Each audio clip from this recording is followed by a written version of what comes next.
السلام علیکم ورحمۃ اللہ وبرکاتہ۔ بسم اللہ الرحمن الرحیم۔ آپ سب نے درختوں میں لگے ہوئے سیب دیکھے ہوں گے۔ یہ سیب جب تک درخت کے ساتھ وابستہ رہتا ہے، درخت میں لگا رہتا ہے، تر و تازہ رہتا ہے، ہوا چلتی ہے، اس کی تازگی کا سبب بنتی ہے۔ سورج کی روشنی اس میں، اس کی مٹھاس میں اضافے کا سبب ہے، اس کے نکھار کا سبب ہے۔ جب تک یہ درخت سے وابستہ ہے، درخت میں لگا ہوا ہے، آپ درخت میں پانی ڈالیں گے، اس کے اندر حلاوت و شیرینی پیدا ہوگی۔ درخت کے ساتھ جب تک جڑا ہوا ہے، سیب کی یہ کیفیت ہے۔ لیکن اسے آپ درخت سے الگ کر لیں، الگ کر کے کچھ دن اس کو رکھ دیں دھوپ میں، جہاں سورج کی شدت ہو اور گرمی ہو۔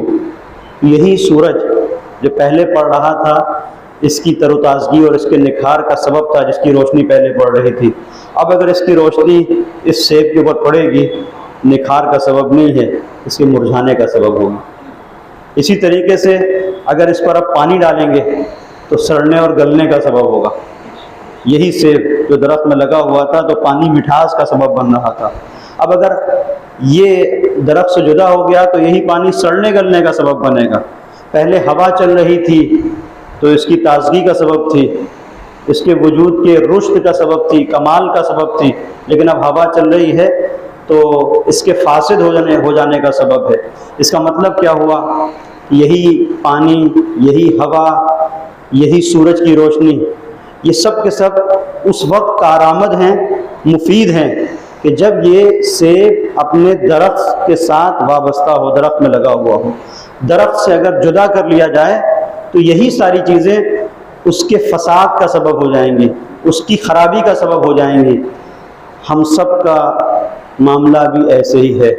جب تک ہمارا وجود اللہ کی بندگی کے درخت سے لگا ہوا ہے، جب تک یہ اللہ کی بندگی کے درخت سے وابستہ ہے، تو اب جتنی بھی ہوا چل رہی ہے، شہرت کی ہوا، تو اس کی تازگی کا سبب ہے، اس کے فساد کا سبب نہیں ہے۔ اب اگر دولت ہے تو یہ اللہ کی راہ میں دولت کو لٹانے والا ہے، یہ دولت بھی اس کے فائدے کے اندر ہے۔ اب اگر اس کے پاس طاقت ہے تو طاقت بھی اللہ کی بندگی کے لیے ہے۔ تو جو کچھ بھی ہو رہا ہے وہ چونکہ بندگی کے درخت سے وابستہ ہے، اس کے نکھار کا سبب ہے۔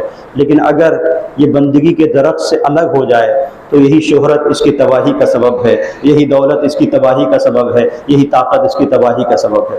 آپ نے دیکھا ہوگا اکثر کبھی ایسا ہوتا ہے کہ سیب کے پھل کو درخت سے جدا کر لیا، لے جا کے مثال کے طور پر کہیں ڈال دیا۔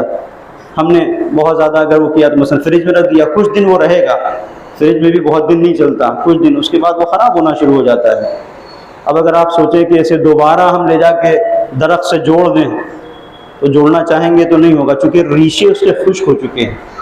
یہ اس دنیا کا معاملہ ہے کہ اگر ایک پھل کو اس کے درخت سے الگ کر لیا جائے، مہینے 2 مہینے کے بعد آپ کے ذہن میں آئے کہ دوبارہ اس کو جوڑ دیں، نہیں جوڑتا۔ لیکن بندگی کے درخت سے اگر ایک انسان الگ ہو جائے تو کیا جوڑ سکتا ہے؟ پروردگار نے کہا ہاں، توبہ کا دروازہ ہمیشہ کے لیے کھلا ہے۔